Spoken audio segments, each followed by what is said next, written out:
Hey guys, this is something that I shared on TikTok recently, and it got a lot of response, and I think it's because so many people struggle with it. So I wanted to share it here, and I wanted to take a bit of time to expound upon it because I know that this is a major issue that so many people are struggling with, and this is such a practical thing that you can deploy right now to help neutralize the power of judgment from other people in your life.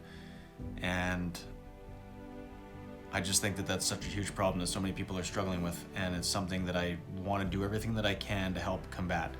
So please check this out, and please let me know your thoughts, and if it helps you, please pass it along and let me know, please. Please analyze yourself to see if this is you, because I promise this will change so much. It could change everything.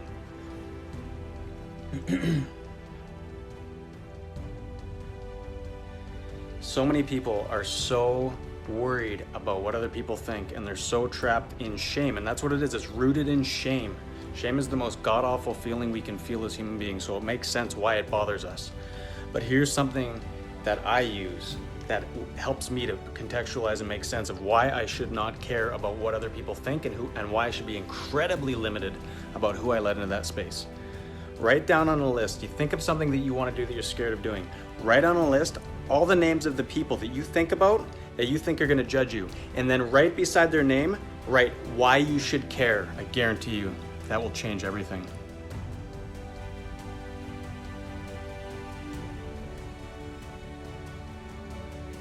One of the quotes that's been on my mind a lot through a lot of this process and has been on my mind for 3 years, probably one of the deepest things that I've ever heard and really thought on, is that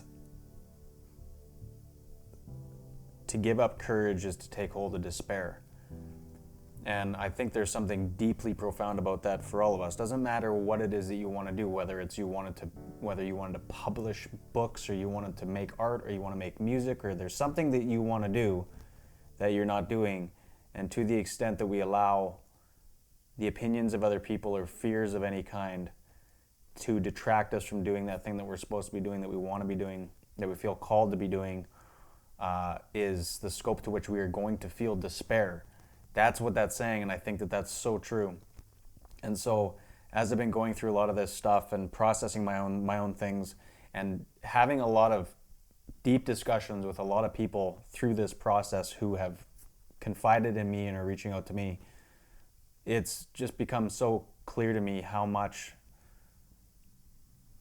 so many people, the vast majority of people, are living their lives to a major extent based upon the judgments of other people and how people are, what they're going to think of them. It seems like the underlying thought process or filter that people are gauging what they want to do through is, what are they going to think about me?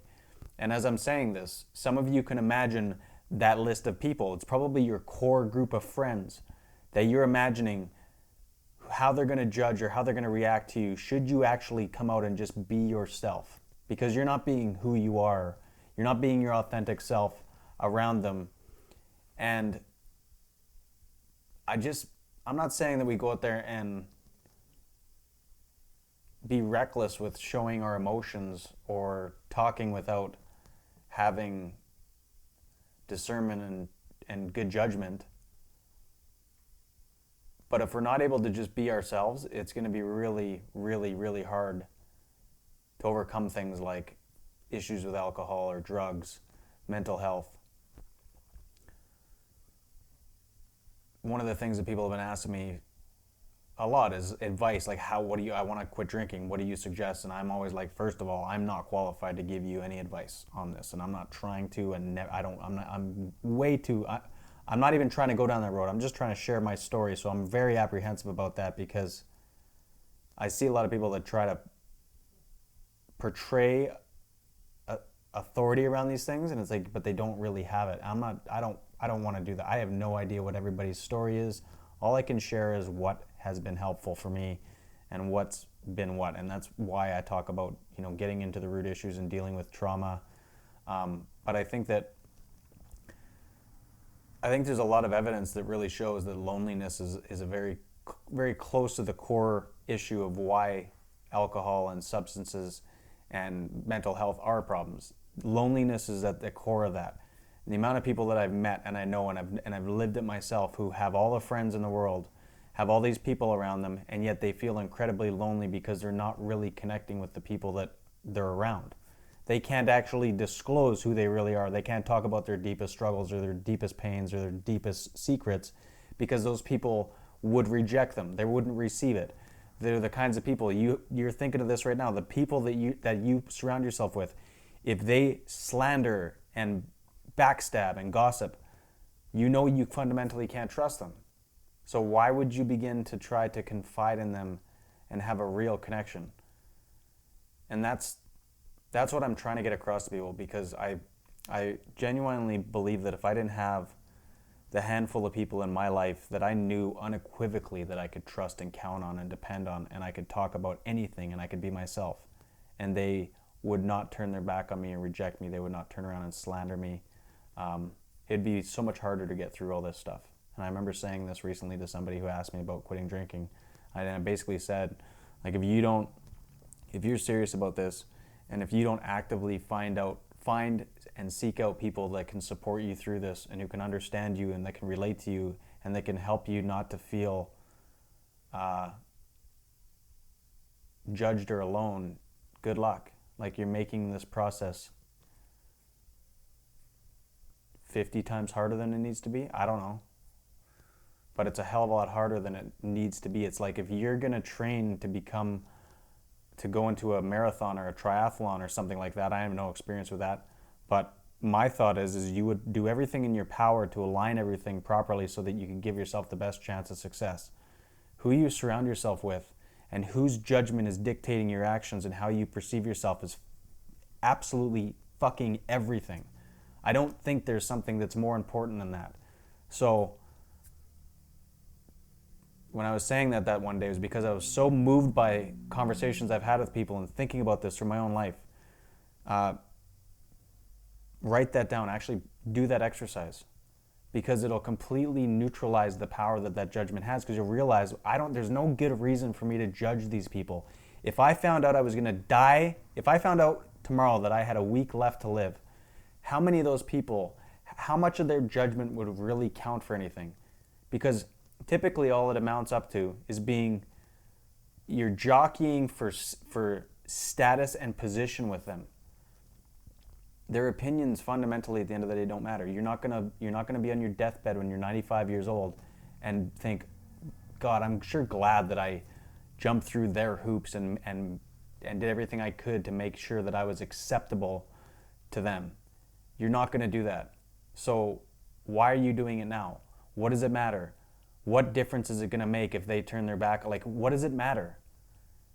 If you've never felt, and I'm sure most people have had this, where you've actually felt those rare times where you've had a deep connection with another human being with whom you knew that you could absolutely trust unequivocally. You knew that they were loyal. You knew that they had your best interest at heart. You knew you could count on them. You knew that whatever you disclosed to them was in this vault that was impermeable. Nobody could break through it. You know what that's like. That's who your top 1, 2, 3, or 4, or 5 people in your life. That's how it should be. And you can't make those people be like that. You can't turn around to your current group of friends and the people you're thinking that are on your list of people that you would kick out of that space. You can't make them become like that. And that's another thing that so many people, they try to make these people to become good friends. They're not there. They're not capable of doing that. They don't owe it to you. Nobody owes it to you. And the second that you let go of that mentality that somebody owes that to you is the moment you're going to become free of it. So you have to seek those people out. I don't know how you do it. I don't know what the answer is to that. But there's a lot of good people out there. There's a lot of people who they're human beings. I don't know whether you find that through different groups. I don't know where you find that. I don't know how you find that. But you have to find it. It doesn't matter how.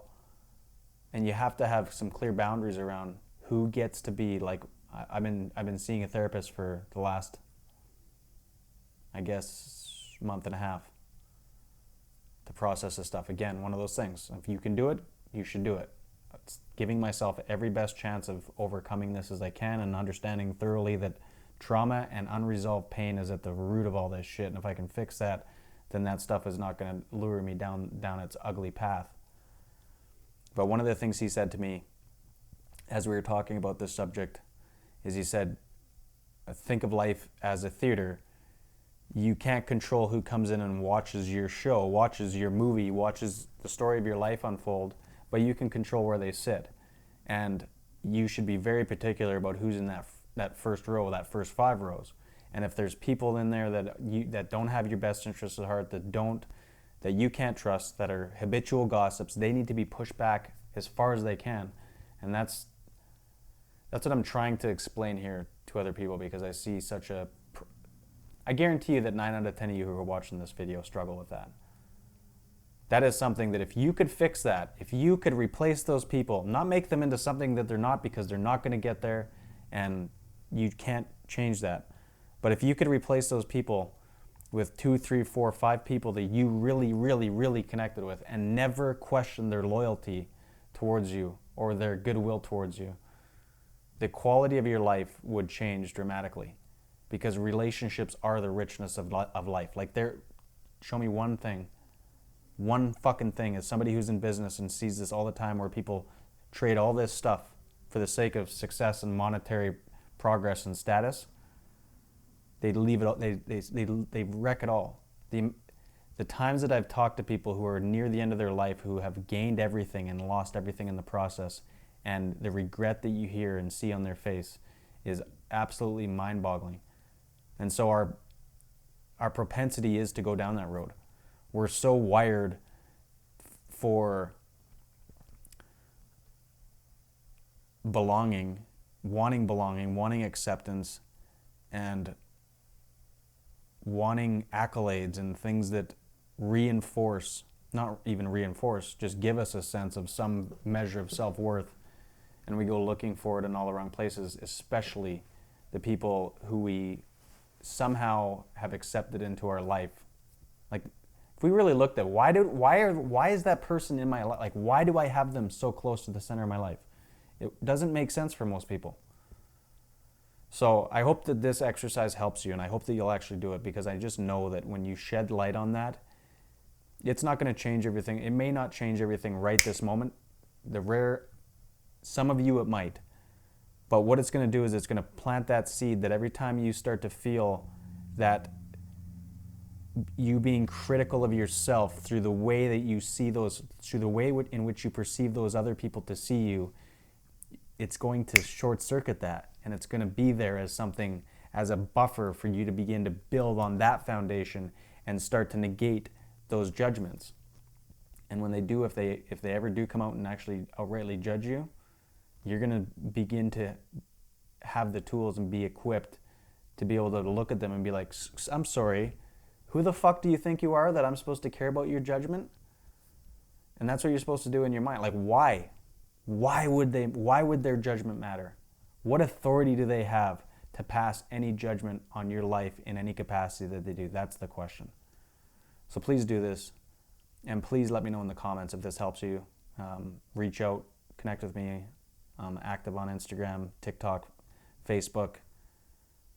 Share this with somebody who you think it might benefit, because this to me is just so fundamental to so many of the root issues that we struggle with, is this judgment that we take on from other people. A lot of that has to do with the fact that we haven't established our own identity. And that's a big thing that this process of quitting alcohol has been for me, and I know for a lot of people. I'm constantly asking people who reach out to me who have quit for a period of time, what is the biggest benefit that you've derived from this? And the most common thing that I hear from people is that I've found myself. I've learned how to love and accept myself. I've reconnected with myself. And that's what this is. And that's where you start to begin to shift and not be so concerned about what these people think, because that's what's contributing to so many people's mess. As a fellow human being who's been down that road, you're not faking anybody out. I know that we all struggle with this to some degree or another, and it's damn near close to the root of our issue, and it's because we don't even know who we are ourselves. So as you begin to engage in that process of understanding who you are, getting to know yourself, starting to be at peace with the fact that you're a human being full of flaws, and that's always going to be how it is, and that's how every single person that you see, I don't give a shit how perfect they seem to be, every single one of us struggles immensely with all of these things. That's human nature, that's the human journey. And then you can begin. I mean, there's so much, when you start to see this, you just start to see how much fake bullshit is projected out there, especially on Instagram. It's just like you see it everywhere. It's insane. And some of you are doing it, and I understand. And the root of it is insecurity. And this is how we get over it, is starting to be at peace with our own process and the fact that we have shortcomings and that this is a process and it's a journey. So please let me know if this helps you.